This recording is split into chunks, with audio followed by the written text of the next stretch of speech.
On peut se promener dans le Vieux-Montréal et vivre un peu de cette histoire. C'est un endroit vacances pour moi. C'est le côté quartier que j'aime beaucoup. C'est juste un bon vibe. C'est pour ça que j'aime vraiment le rue Notre-Dame. Parce que l'âme d'un quartier passe d'abord par ses gens. Le Vieux-Montréal vous présente sa web-série « Fabricant d'émotions ».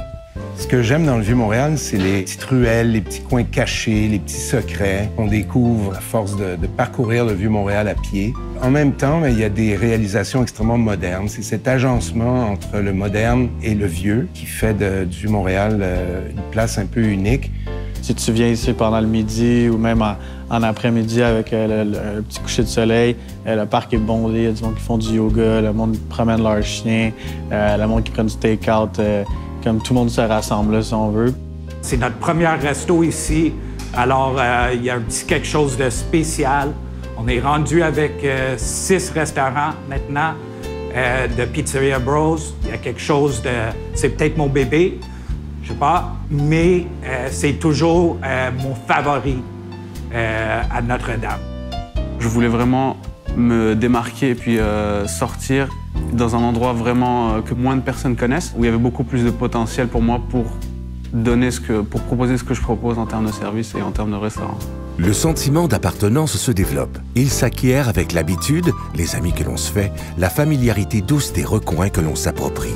Il devient alors une ancre solide, une force en soi. Premièrement, c'est l'emplacement d'un des monuments les plus visités au Québec, c'est-à-dire la basilique Notre-Dame. Il y a des commerces ici qui sont établis depuis des décennies.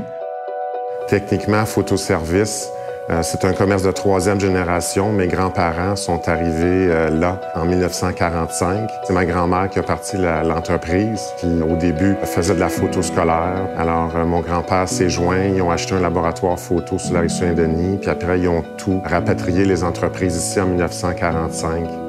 Et avant, ici, c'était une épicerie. Il y a tout un historique de magasin général dans la bâtisse. Chez Delmo, par exemple, ici, a commencé comme un club de gentilshommes qu'on appelait en 1917, pour devenir ensuite un restaurant en 1934. Il y a plein de ces commerces qui sont là depuis des décennies. La première chose que je fais, je regarde le plafond. On est assez chanceux pour être dans un building qui a 200 ans, fait en plâtre par sûrement les meilleurs artistes plâtrier qui a jamais existé, puis c'est juste à chaque fois je le regarde, puis je capote. Parfois aussi, le sentiment d'appartenance se transmet. Qu'on l'acquiert de l'histoire de la ville ou de notre famille, on en devient héritier. Aux pierres qui racontent notre passé, les gens du Vieux répondent en chœur sur la rue Notre-Dame. Quand j'ai commencé à ouvrir, quand j'ai commencé mes travaux, les gens étaient très curieux. Ils voulaient savoir, m'ont soutenu de semaine en semaine pour savoir comment ça évoluait. Et ils ont toujours continué depuis mon ouverture, m'ont toujours suivi. Il y a véritablement une communauté du Vieux-Montréal, des gens qui non seulement travaillent sur la rue Notre-Dame, mais qui habitent à 2-3 coins de rue d'ici. Alors, tout le monde se connaît. Il y a tellement de beaux commerces qui excellent dans ce qu'ils font que je pense que on met toute la main à la porte. On fait juste être le meilleur quartier à Montréal. Je connais plusieurs de mes voisins comme des amis. Ça m'a déjà arrivé à plusieurs reprises que j'ai des clients qui viennent ici, ils me disent que la pizza est mieux que la pizza en Italie. Alors ça, pour moi, ça veut dire qu'on est numéro 1. On a beaucoup de personnel qui sont là depuis 20 ans, 30 ans, 40 ans. Donc c'est un magasin familial au niveau de l'entreprise. Mais c'est aussi, pour qu'on puisse bien servir les clients, il faut que moi, je serve bien mes employés. À chaque jour, il va se passer quelque chose qui va rendre la journée spéciale. On vend des émotions, après tout.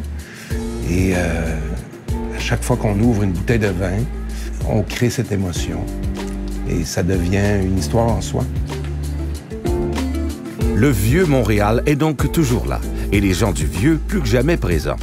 Alors que les époques se succèdent, mais ne se ressemblent pas, notre quartier inspire, respire, mais surtout se tourne vers l'avenir. Fabricant d'émotions, une série originale de la SDC Vieux-Montréal, à retrouver en intégralité sur vieuxmontréal.ca.